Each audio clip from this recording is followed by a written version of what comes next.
നമ്മൾ 100 ദിവസം കൊണ്ട് 100 പാഠങ്ങൾ കൊണ്ട് ഇംഗ്ലീഷ് പഠിക്കുക എന്നുള്ളൊരു പദ്ധതിയാണ് അല്ലേ ഇത്. അതിനകത്ത് 5ാമത്തെ ദിവസമാണിത്.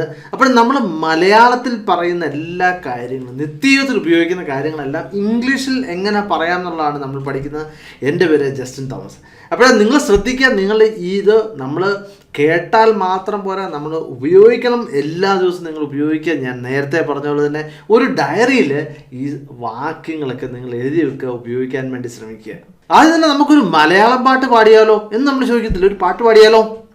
Let sing a Malayalam song, അല്ലെങ്കിൽ നമുക്കൊരു ലെറ്റ് സിങ് എ സോങ്, നമുക്കൊരു പാട്ട് പാടാം. എന്താണെങ്കിലും പാട്ട് പാടുന്ന അത്ര നല്ലതല്ലേ.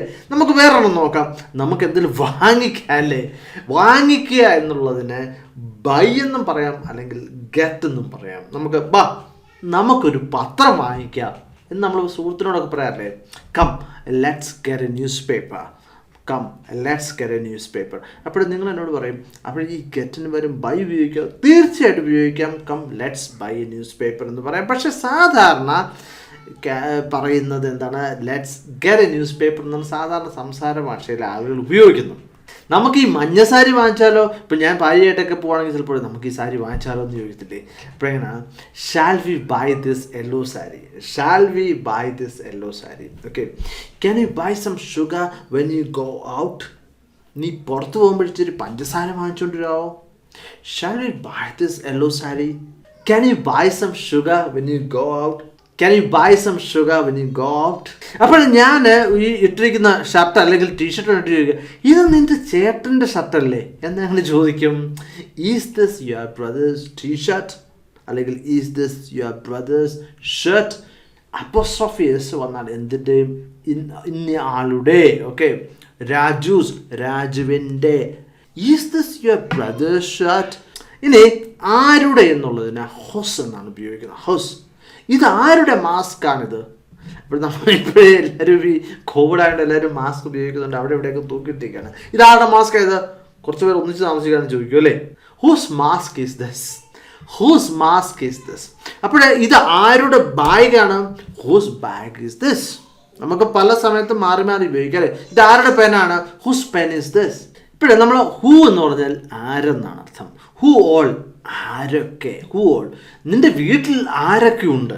Who all is at home, who all is at home, who all is your family. ഇപ്പം നമുക്ക് രണ്ടു ചോദിക്കാം അല്ലേ. Who all is at home.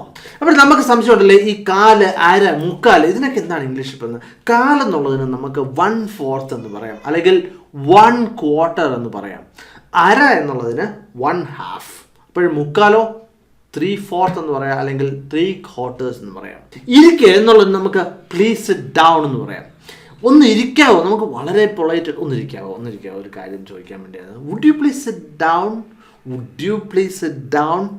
അപ്പോഴവിടെ would ഉപയോഗിച്ചിരിക്കുന്നത് എന്താണ്? വെച്ചിട്ട് പൊളൈറ്റായിട്ട് ചോദിക്കാൻ വേണ്ടി, ഭവ്യതയോടെ അല്ലേ.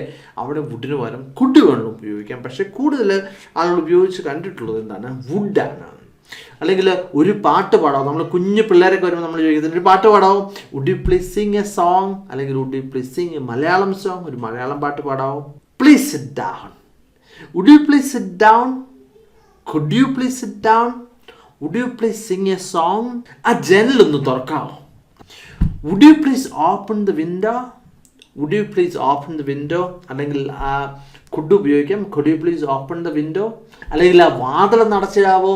Would you please close the door, would you please open the window, would you please open the door, would you please close the window, would you please close the door? ആ പുസ്തകം ഒന്ന് അടച്ചു വെച്ച്, നമ്മൾ ഒന്ന് അടച്ചു വെച്ച് എന്നൊക്കെ ഉള്ള ഒരു ഇച്ചിരി പൊളൈറ്റായിട്ട് പറയാൻ വേണ്ടിയാണ് അല്ലേ, ഇച്ചിരി ഭവ്യതയോടെ പറയാൻ വേണ്ടിയാണ് ആ പുസ്തകം ഒന്ന് അടച്ചു വെച്ച് എന്ന് പറയുന്നത് അല്ലേ. നമുക്ക് എങ്ങനെ പറയാം? Would you please close the book, would you please close the book? അല്ലെങ്കിൽ ഇങ്ങനെ വേണമെങ്കിൽ പറയാം, could you please close the book? പക്ഷെ നമ്മളെപ്പോഴും കൃത്യമായിട്ടുള്ളത് അപ്പോൾ വുഡാണ് കൂടുതൽ നല്ലത്. Would you please close the book? ഓ, ഈ മുറിയിൽ എന്നാ ചൂടാ അല്ലേ, ആ ജനലൊന്ന് തുറക്കാവോ? It's terribly hot in this room. Would you please open the window? It's terribly hot in this room. Would you please open the window? ഈ മുറി എന്നാ ചൂടാ അല്ലേ, ഈ മുറി ഇരിക്കാൻ തന്നെ വലിയ പ്രയാസമാണ്. It's terribly hot എന്ന് പറയാം, അല്ലെങ്കിൽ it's very hot. It's very hot in this room. It's hard to sit here. അല്ലെങ്കിൽ it's difficult to sit here. നമുക്കൊന്നുകൂടെ പറയാം, it's very hot in this room. It's hard to sit here. It's very hot in this room. It's difficult to sit here. ഇനി നമുക്ക് പറയാം ഇവിടെ ഇരിക്കാനേ പറ്റത്തില്ല, വലിയ പ്രയാസമാണെന്നുള്ളതിനേക്കാൾ ഇരിക്കാൻ പറ്റത്തില്ല എന്നങ്ങനെ പറയാം. ഇംപോസിബിൾ എന്ന് പറയാം അല്ലേ. It's terribly hot in this room. It's impossible to sit here. അല്ലെങ്കിൽ it's very hot in this room. It's impossible to sit here. ഇനി നിങ്ങൾ ചോദിക്കുന്നത്, ഞാൻ ആദ്യം പറഞ്ഞു ടെറിബിളി ഹോട്ട് എന്ന് പറഞ്ഞു, ഇവിടെ വെരി ഹോട്ട് എന്ന് പറഞ്ഞു. ഇതിൻ്റെ ഏതാണ് കൂടുതൽ നല്ലത്? ഇപ്പോൾ നമ്മൾ ശ്രദ്ധിക്കുക, നമ്മൾ ആദ്യമായിട്ട് ഇംഗ്ലീഷ് പഠിച്ചു വരുമ്പോഴേ വെരി ഉപയോഗിച്ചാൽ മതി. പക്ഷെ നമുക്ക് ഇച്ചിരി കൂടെ അഡ്വാൻസ്ഡ് ആയിട്ട് മാറ്റണമെന്നുണ്ടെങ്കിൽ കുറച്ചും കൂടെ മുന്നോട്ട് പോകുമ്പോഴും നമ്മൾ കൂടുതൽ വാക്കുകൾ ഉപയോഗിക്കുക, അല്ലെങ്കിൽ ഇച്ചിരി കൂടെ നല്ല വൊക്കാബുലറി ഉപയോഗിക്കുക, ഓക്കെ, അഡ്വാൻസ്ഡ് വൊക്കാബുലറി ഉപയോഗിക്കുക. അല്ലെങ്കിൽ നമ്മൾ സിമ്പിളായിട്ടുള്ള ഉപയോഗിച്ചാൽ. അപ്പോൾ ഞാൻ സിമ്പിളായിട്ടുള്ള ഇംഗ്ലീഷിൽ സംസാരിക്കാൻ ആവശ്യമായിട്ടുള്ള ഒരു എത്ര വാക്കുകൾ വേണം, നമ്മൾ ഏകദേശം 1500 വാക്കുകൾ മതി എന്ന് പറഞ്ഞു അല്ലേ. അപ്പോൾ അതിൻ്റെ ഒരു ബുക്ക് ഞാൻ സൗജന്യമായിട്ട് നിങ്ങൾക്ക് കിട്ടും, ഞാൻ ഇറക്കിയിട്ടുണ്ട്. കുറേ നാളായി. നിങ്ങൾ താഴെ ഒരു ഫോം ഉണ്ട്, അത് ഫില്ല് ചെയ്ത് കഴിഞ്ഞാൽ നിങ്ങൾക്ക് തീർച്ചയായിട്ടും ആ ബുക്ക് വളരെ സൗജന്യമായിട്ട് നിങ്ങൾക്ക് കിട്ടുന്നതാണ്. നിങ്ങൾ നോക്കുക, നിങ്ങൾക്കറിയാവുന്ന വാക്കുകളായിരിക്കും മൊത്തം. അപ്പോൾ ശ്രദ്ധിക്കുക, നമ്മളിപ്പോഴും പലപ്പോഴും ഭയങ്കരമായിട്ട് ഇംഗ്ലീഷ് പറയുന്നവർ അല്ലെങ്കിൽ അഡ്വാൻസ്ഡ് ആയിട്ട് വൊക്കാബുലറി ഉപയോഗിക്കുന്നവരെ കണ്ടിട്ട് നമ്മൾ പറയും, എന്നാ ഒരു ഇംഗ്ലീഷല്ലേ എന്ന് നമ്മൾ പറയാറില്ലേ. സത്യത്തിൽ നമ്മൾ ചിന്തിക്കേണ്ട ഒരു കാര്യം എന്താണെന്ന് വെച്ച് കഴിഞ്ഞാൽ, ഇപ്പം നമ്മൾ സുകുമാര അഴീക്കോട് പണ്ട് മലയാളം പറയുന്നത് നമ്മൾ ശ്രദ്ധിച്ചിട്ടുണ്ടല്ലേ. ഭയങ്കര നമുക്ക് പോലും മനസ്സിലാകില്ലാത്ത മലയാളമായിരുന്നു അല്ലേ. അപ്പം നമുക്ക് കേട്ടിട്ട് നമ്മൾ പറയും, എന്നാ ഒരു മലയാളം. ഇത് പുറത്തൊരാൾ കേൾക്കുവാണെങ്കിൽ അവർ പറയും, ഭയങ്കര ബുദ്ധിമുട്ടാണ് അല്ലേ, അല്ലെങ്കിൽ ഭയങ്കര നന്നായിട്ടാണ് പുള്ളി മലയാളം പറയുന്നത്. പക്ഷേ സത്യത്തിൽ സാധാരണക്കാർക്ക് അത് മനസ്സിലാവുമായിരുന്നു, അല്ലെങ്കിൽ സാധാരണക്കാർക്ക് മനസ്സിലാവും, നമുക്ക് മനസ്സിലാവും. പക്ഷേ സാധാരണക്കാർ ഉപയോഗിക്കുന്ന ഒരു ഭാഷയായിരുന്നു അത്, അല്ലെന്ന് നമുക്ക് പറയാൻ പറ്റും അല്ലേ. അപ്പോഴത് തന്നെയാണ് നമ്മൾ ശ്രദ്ധിക്കേണ്ടത്. നമ്മൾ ഭയങ്കര അഡ്വാൻസ്ഡ് ആയിട്ട് വൊക്കാബുലറി ഉപയോഗിക്കാതിരിക്കുക, അതൊരു ഫ്ലുവൻസിയെ കാണിക്കുന്ന ഒരു സംഭവമേ അല്ല. അതുകൊണ്ട് തന്നെ നമ്മൾ സിമ്പിളായിട്ടുള്ളത് ആദ്യം നമുക്ക് പഠിച്ചു തുടങ്ങാം. എന്നെ ഒരു ഒച്ചയല്ലേ പുറത്തുനിന്ന്, ആ ജനലൊന്ന് ഉറയ്ക്കാമോ? It's very noisy outside. Would you please close the window? It's very noisy outside. Would you please close the window? അങ്ങനെയാണെങ്കിൽ ആ വാതിൽ തുറക്ക്, അല്ലെങ്കിൽ അങ്ങനെയാണെങ്കിൽ ആ വാതിൽ അടയ്ക്കേ. In that case, please open the door. അല്ലെങ്കിൽ അടയ്ക്കുന്ന എങ്ങനെ പറയാം? In that case, please close the door. In that case, അങ്ങനെയാണെങ്കിൽ എങ്കിൽ in that case, please close the door. ഇപ്പോൾ നമ്മൾ നോക്കുക എന്നുള്ളതിന് ലുക്കാണ് പറയുന്നത്. അപ്പോൾ നമുക്ക് പുസ്തകത്തിൽ നോക്കുന്ന എങ്ങനെ പറയാൻ വേണ്ടി പറ്റും? Look at the book. പക്ഷേ ഇംഗ്ലീഷ് ആയതുകൊണ്ട് നമുക്ക് പ്ലീസ് കൊണ്ട് ഉപയോഗിക്കും അല്ലേ. Please look at the book. ഇവിടെ നോക്കുക, പ്ലീസ് ലുക്ക് ഹിയർ. ഇവിടെ നോക്കുക. അപ്പോൾ അവിടെ നോക്കുക എന്നങ്ങനെ പറയാൻ വേണ്ടി പറ്റും പ്ലീസ് ലുക്ക് ഓവർ ദെയർ. അപ്പോൾ ഓവർ ദെയർ എന്നുള്ളതാണ് അവിടെ എന്നുള്ളത് അല്ലേ, നമുക്ക് മനസ്സിലായി. Please look at the book, please look here, please look over there. ഈ കൊണ്ടുവരിക എന്നുള്ളതിന് ബ്രിങ് എന്നാണ് ഇംഗ്ലീഷിൽ പറയുന്നത്. അപ്പോൾ ഒരു കാപ്പി ഇങ്ങ് കൊണ്ടുവന്നേ നമ്മൾ പറയാറില്ലേ. അപ്പോൾ എങ്ങനെ പറയാം? Please bring a coffee. അപ്പോൾ നമുക്ക് അത് ഇച്ചിരി കൂടെ ഭവ്യതയോടെ പറയണമെന്നുണ്ടെങ്കിൽ എന്ത് പറയാം? Would you please bring a coffee എന്ന് പറയാം. ഇനി ഒരു കാപ്പി ഉണ്ടാക്കി എന്നങ്ങനെ പറയാം, would you please make a coffee. അപ്പോൾ ഒരു ബിരിയാണി ഉണ്ടാക്കി എന്നങ്ങനെ പറയാൻ വേണ്ടി പറ്റും, അല്ലെങ്കിൽ ഒരു ബിരിയാണി ഉണ്ടാക്കി തരാം, would you please make a biryani. വയ്ക്കുക എന്നുള്ളതിന് പുട്ട് എന്നാണ് പറയുന്നത്. Please put the coffee here. ആ കാപ്പി ഇവിടെ വെച്ചേ, please put the coffee here. ഇനി അവിടെ വെച്ച്, അവിടെ എന്നുള്ളത് നമ്മൾ ഓവർ ദെയർ നമ്മൾ പഠിച്ചത് അല്ലേ. Please put the coffee over there, please put the coffee here, please put the coffee over there. ഇടുക എന്നുള്ളതിന് നമ്മൾ പുട്ട് എന്നാണ് പറയുന്നത്. അപ്പോൾ നമ്മൾ പറയാറില്ലേ, എൻ്റെ കാപ്പിക്ക് ഇച്ചിരി പഞ്ചസാര ഇട്ടേ, അല്ലെങ്കിൽ ഇടാവോ എന്നൊക്കെ ചോദിക്കത്തില്ലേ. Would you please put some sugar in my coffee, would you please put some sugar in my coffee. അപ്പോൾ എൻ്റെ കാപ്പിക്ക് പഞ്ചസാര ഇടരുത് എന്നങ്ങനെ പറയാൻ പറ്റും, please don't put sugar in my coffee. അല്ലെങ്കിൽ please don't put sugar in my cup. Would you please put some sugar in my coffee, please don't put sugar in my coffee. നമ്മൾ കറിയൊക്കെ ടേസ്റ്റ് ചെയ്തിട്ട് പറയത്തില്ല, എനിക്ക് തോന്നുന്നു ഈ കറിക്ക് അല്ലെങ്കിൽ ഈ ഇറച്ചിക്കറിക്ക് ഇച്ചിരി ഉപ്പ് വേണമെന്നാണ് തോന്നുന്നത്. I think this curry needs some more salt.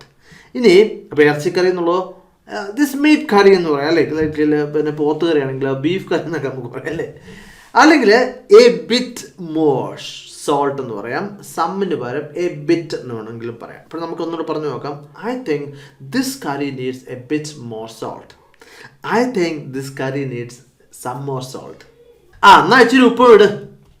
Then please put some salt. Then please put some salt. ഇറച്ചിയുടെ മുകളിൽ ഉപ്പിടരുത് കേട്ടോ. Please don't put salt on the meat. Please don't put salt on the meat. ആ light ഒന്നിടാവും. Would you please turn on the light. Would you please turn on the light. അപ്പോൾ switch on നമ്മൾ പറയുന്നതിനേക്കാളും നല്ലത് turn on എന്ന് പറയുന്നതാണ്. അപ്പോൾ light ഇടുക, on ചെയ്യുക എന്നുള്ളതിന് ടേൺ ഓൺ അല്ലെങ്കിൽ പുട്ട് ഓൺ എന്നും പറയാം. ഇനിയിപ്പോൾ ഓഫ് ചെയ്യുക, ലൈറ്റ് ഒന്ന് ഓഫ് ചെയ്യാമെന്ന് ഓൺ ഇങ്ങനെ ചോദിക്കാം. Would you please turn off the light. Okay, അപ്പോൾ turn on, turn off. Fridge ആണെങ്കിലും അല്ലെങ്കിൽ ടി വിക്ക് ആണെങ്കിലും turn on, motor turn on അല്ലേ. ഇപ്പോൾ നമ്മൾ ഉപകരണങ്ങളൊക്കെ ടേൺ ഓൺ എന്ന് പറയുക. Would you please turn on the light. Would you please turn off the light. Fan off ചെയ്യണ്ട കേട്ടോ. Please don't turn off the fan. Please don't turn off the fan. Please don't turn off the fan.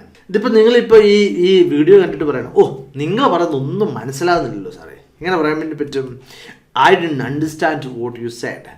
I didn't understand what you said. I didn't understand what you said. അപ്പോൾ അങ്ങനെയാണ് നിങ്ങൾ പറയുന്നുണ്ടെങ്കിൽ തീർച്ചയായിട്ടും പുറകിലേക്ക് പോയിട്ട് നമ്മൾ ഒന്നാമത്തെ ചാപ്റ്റർ തൊട്ട് കാണുക. അപ്പോൾ തീർച്ചയായിട്ടും നിങ്ങൾക്ക് മനസ്സിലാവും. അപ്പോൾ ഞാൻ പറഞ്ഞ പോലെ തന്നെ നമ്മൾ ഏത് ഭാഷയും പഠിക്കുന്നത് റിപ്പീറ്റ് ചെയ്താണ് നിങ്ങൾ ബുക്കിൽ എഴുതുക. അതുപോലെ തന്നെ നിങ്ങൾ പഠിച്ച 2-3 വാചകങ്ങൾ നിങ്ങൾ തീർച്ചയായിട്ടും കമൻറ്റിൽ എഴുതുക. മറ്റൊരു വീഡിയോ ആയിട്ട് വീണ്ടും കാണാം. Thank you very much for watching and God bless you.